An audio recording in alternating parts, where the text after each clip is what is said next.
नमस्कार जोहार। आप न्यूज जजबुलेट का न्यूज बुलेटिन देख रहे हैं। शाम के 6 बज चुके हैं। आइए जानते हैं दिन भर की तमाम बड़ी खबरों को।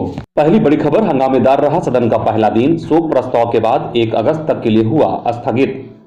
झारखंड विधानसभा मानसून सत्र का आगाज हो गया है। सत्र का पहला दिन काफी हंगामेदार रहा। मुख्य विपक्षी दल बीजेपी के विधायकों ने राष्ट्रपति को अपशब्द कहे जाने के विरोध में जमकर हंगामा किया। बीजेपी विधायक कांग्रेस नेता अधीर रंजन चौधरी के इस्तीफे की मांग कर रहे थे। उन्होंने कहा कि विवादित बयान को लेकर अधीर रंजन चौधरी को कांग्रेस पार्टी से इस्तीफा दे देना चाहिए। सत्र शुरू होने पर स्पीकर रविंद्रनाथ महतो ने राष्ट्रपति द्रौपदी मुर्मू को उनकी जीत पर शुभकामनाएं दी। इसके अलावा उन्होंने मांडर विधानसभा से निर्वाचित शिल्पी नेहा तिर्की को भी शुभकामनाएं दी। सत्र के पहले सदन में शोक प्रस्ताव लाया गया, जिसमें सभी बड़े नेताओं ने दिवंगत नेताओं की याद में 2 मिनट का मौन रखकर उनको श्रद्धांजलि दी। इसके बाद 1 अगस्त की सुबह 11 बजे तक विधानसभा की कार्यवाही स्थगित कर दी गई। अगली बड़ी खबर, झारखंड का 15 लाख का इनामी नक्सली अमन गंजू बिहार से गिरफ्तार। झारखंड का 15 लाख का इनामी नक्सली बिहार के गया के इलाके में गिरफ्तार हुआ है। गिरफ्तार नक्सली अमन गंजू उर्फ अमर गंजू उर्फ अनिल गंजू माओवादियों का जोनल कमांडर है। गिरफ्तार नक्सली से सीआरपीएफ और सुरक्षा एजेंसियों के टॉप अधिकारी पूछताछ कर रहे हैं। अमर उर्फ अमन गंजू पर झारखंड की सरकार ने 15 लाख रुपए का इनाम घोषित किया था। अमन लंबे वक्त से झारखंड के लातेहार, लोहरदगा, गुमला के इलाके में सक्रिय था। कुछ महीने पहले लोहरदगा के बुलबुल के इलाके में सुरक्षा बलों द्वारा अभियान चलाया गया था। इस अभियान में कुख्यात माओवादी कमांडर रविंद्र गंजू के दस्ते को बड़ा नुकसान हुआ था। इस अभियान में नक्सली रविंद्र गंजू और अमन गंजू निकलकर भाग गए थे।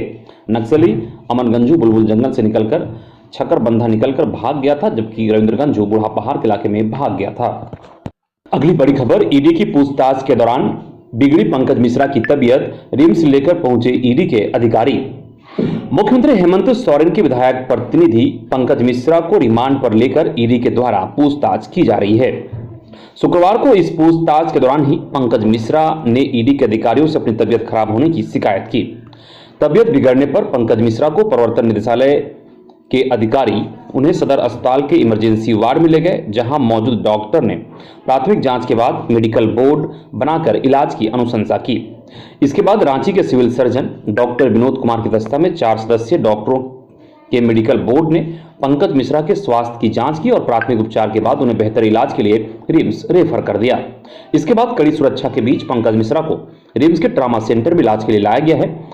गठित मेडिकल बोर्ड में civil surgeon doctor Vinod Kumar के अलावा सदर उपाधीक्षक doctor Anil Kumar Khetan, internal medicine के डॉक्टर अजय कुमार झा और वरिष्ठ सर्जन डॉक्टर आर.के. सिंह शामिल थे। अगली बड़ी खबर, रांची एयरपोर्ट को फिर दी गई उड़ाने की धमकी। कहा 20 लाख नहीं मिला तो कर देंगे धमाका। रांची के बिरसा मुंडा एयरपोर्ट को फिर से उड़ाने की धमकी दी गई।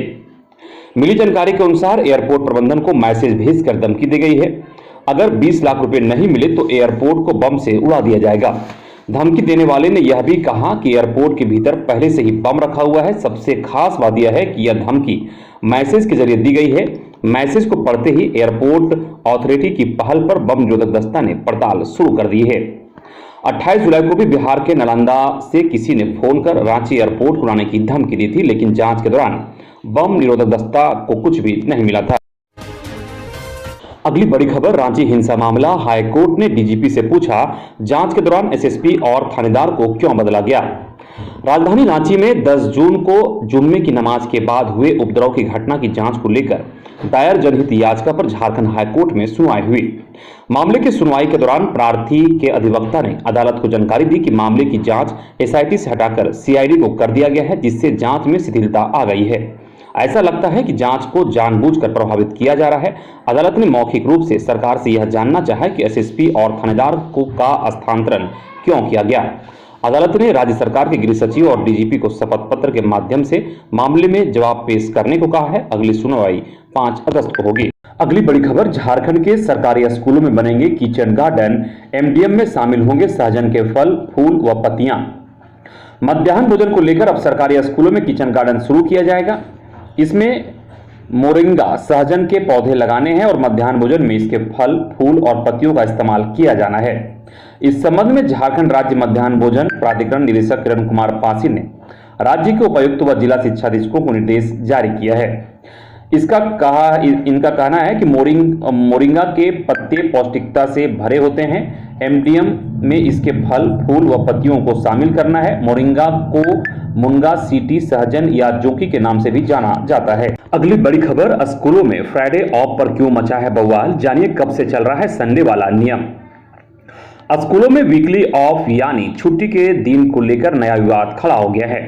बिना किसी सरकारी निर्देश के झारखंड और बिहार के स्कूलों में रविवार के बजाय शुक्रवार को छुट्टी दी जा रही है, जबकि रविवार को स्कूल खोले जा रहे हैं। झारखंड के जामताड़ा के बाद अब दुमका जिले के 33 स्कूलों में शुक्रवार को साप्ताहिक छुट्टी का मामला सामने आया है। वहीं बिहार के किशनगंज में ऐसे स्कूलों की संख्या 37 बताई जा रही है। इसकी सूचना मिलते ही राज्य सरकार हरकत में आई और जांच के आदेश दिए हैं। अगली बड़ी खबर, सीरम टोली से राजेंद्र चौक तक बनेगी 1.6 किलोमीटर एलिवेटेड कॉरिडोर, भू अर्जन की प्रक्रिया शुरू। राजधानी में दिनों दिन बढ़ते वाहनों को देखते हुए कई परियोजनाओं पर काम चल रहा है। कांटाटोली फ्लाईओवर निर्माण कार्य जारी है तो दूसरी ओर रातू रोड में एलिवेटेड रोड बनाए जाने का रास्ता साफ हो गया है। जल्द ही निर्माण कार्य शुरू होगा। वहीं राजधानी वासियों को एक नया एलिवेटेड रोड मिलेगा। सीरम टोली चौक से डोरंडा, हिनू और एयरपोर्ट आने जाने वाले लोगों के लिए एक नया एलिवेटेड रोड बनाया जा रहा है। इसकी भू अर्जन की प्रक्रिया भी जिला प्रशासन की ओर से शुरू कर दी गई है।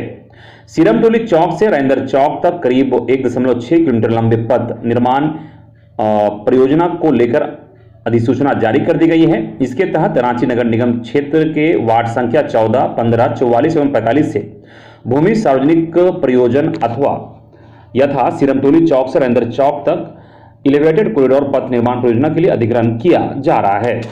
अगली बड़ी खबर, मुख्यमंत्री हेमंत सोरेन ने कहा कि सरकार का उद्देश्य ग्रामीण अर्थव्यवस्था को मजबूत करना है।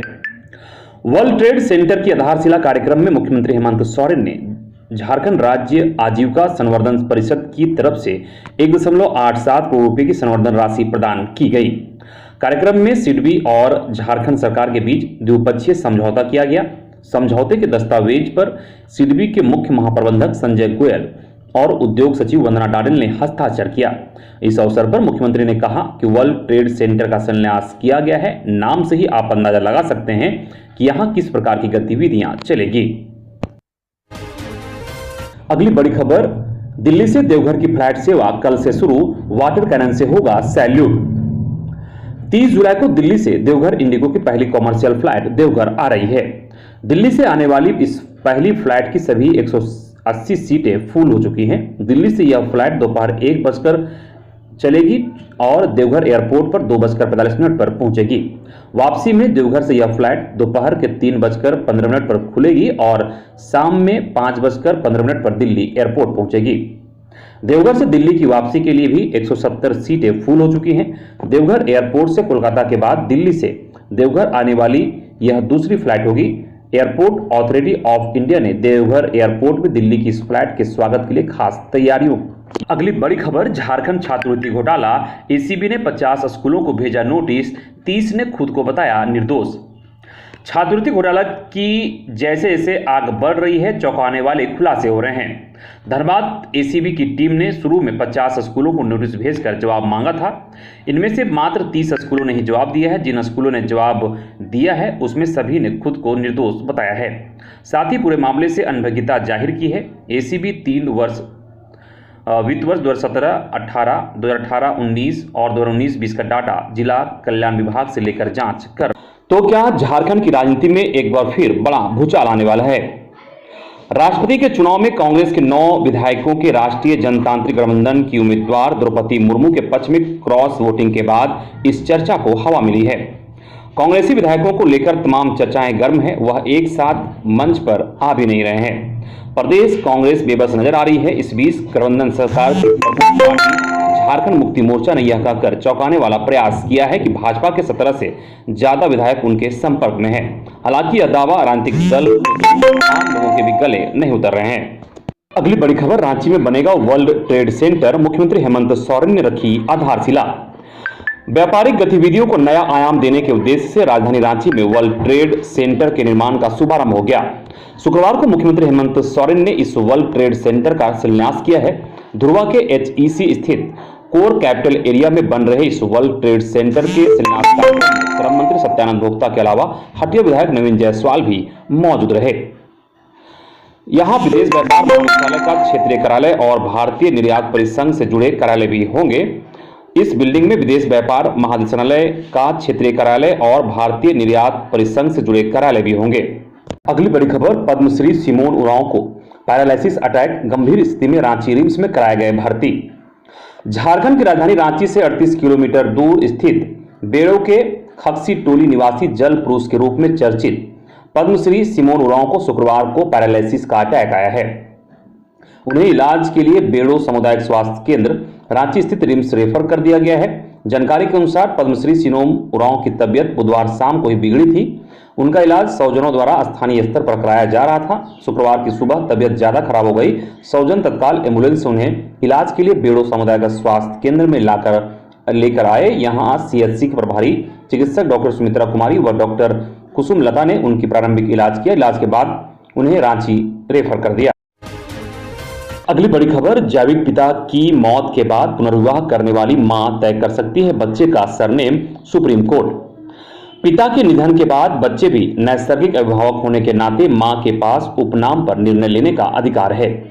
उच्चतम न्यायालय ने यह टिप्पणी आंध्र प्रदेश उच्च न्यायालय के फैसले को रद्द करते हुए कही है। उच्च न्यायालय ने अपने फैसले में महिला को निर्देश दिया था कि वह दस्तावेजों में अपने दूसरे पति का नाम सौतेले पिता के रूप में दर्ज करे। न्यायमूर्ति दिनेश माहेश्वरी और न्यायमूर्ति कृष्ण मुरारी की पीठ ने कहा कि दस्तावेजों में महिला के दूसरे पति का नाम सौतेले पिता के रूप में शामिल करने का उच्च न्यायालय का निर्देश लगभग क्रूर और इस तथ्य के प्रति नासमझी को दिखाता है कि बच्चे के मानसिक स्वास्थ्य और आत्मसम्मान को कैसे प्रभावित करेगा। अगली बड़ी खबर, झारखंड में गरमाया पशु तस्करी का मुद्दा। बीजेपी के आरोपों पर इरफान अंसारी का पलटवार, कहा गौ तस्करी में सीपी सिंह का हाथ। झारखंड की सियासी गलियारी में गौ तस्करी का मुद्दा जोर पकड़ रहा है। विधानसभा के मानसून सत्र शुरू होने से पहले ही गौ तस्करी पर बयानबाजी तेज हो गई है। सत्ता पक्ष और विपक्षी दल भाजपा के नेताओं के बीच आरोप प्रत्यारोप का दौर चल निकला है। बीजेपी विधायक सीपी सिंह ने कहा कि तुष्टीकरण की वजह से वर्तमान सरकार द्वारा पुलिस के संरक्षण में गौ तस्करी कर बांग्लादेश और अन्य देशों में भेजा जा रहा है, जो शर्मनाक है। वहीं कांग्रेस विधायक इरफान अंसारी ने पलटवार करते हुए कहा कि गौ तस्करी जो होता है वो सीपी सिंह करवाते हैं और हमें लगता है कि उन्हीं का हाथ होगा। ये जांच का विषय है। जब जांच करवाइएगा तो उन्हीं का लिंक आ जाएगा। मैं 100% और मैं ऑथेंटिक ये बातें कह रहा हूं। इधर दुमका में ऑटो पलटने से एक कांवड़िया की मौत, 5 जख्मी। दुमका जिला में भगवान शिव की आराधना के लिए पहुंचे कांवड़ियों में उस वक्त मातम छा गया जब एक ऑटो के पलटने से एक कांवड़िया की मौत हो गई। वहीं इस हादसे में 5 कांवड़िया जख्मी हो गए हैं। देवघर दुमका मुख्य मार्ग धानी गांव के पास ये हादसा हुआ है। सभी घायलों का इलाज सीएचसी में चल रहा है। अगली बड़ी खबर, अश्लील वीडियो बनाकर ब्लैकमेल करने के आरोप में छत्तीसगढ़ पुलिस ने युवक को किया गिरफ्तार। अश्लील वीडियो बनाकर ब्लैकमेल करने के आरोप में सिमडेगा के युवक को छत्तीसगढ़ पुलिस ने गिरफ्तार किया है। गिरफ्तार युवक को पुलिस ने अपने साथ जसपुर ले गई। जानकारी के अनुसार युवक सोशल मीडिया से एक 17 वर्षीय लड़की के संपर्क में आया, जिसके बाद उसे अश्लील वीडियो भेजने लगा और ब्लैकमेल करता रहा। युवक पिछले 1 साल से नाबालिग को ब्लैकमेल कर रहा था।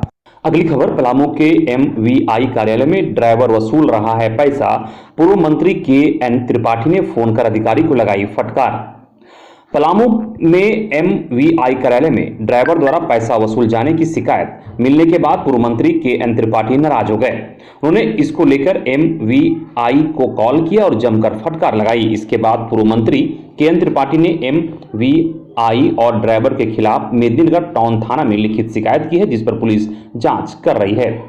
दरअसल कुछ लोगों ने पूर्व मंत्री KN त्रिपाठी से शिकायत की थी कि MVI द्वारा गाड़ियों को पकड़कर करीब 3.5 लाख रुपए का फाइन किया गया। इसके बाद पूरे मामले की जानकारी के लिए पूर्व मंत्री KN त्रिपाठी MVI कार्यालय पहुंचे। कार्यालय में मोटर व्हीकल इंस्पेक्टर के उस समय मौजूद नहीं होने के कारण पूर्व मंत्री ने फोन कर पूरी फाइन की प्रक्रिया जाननी चाहिए।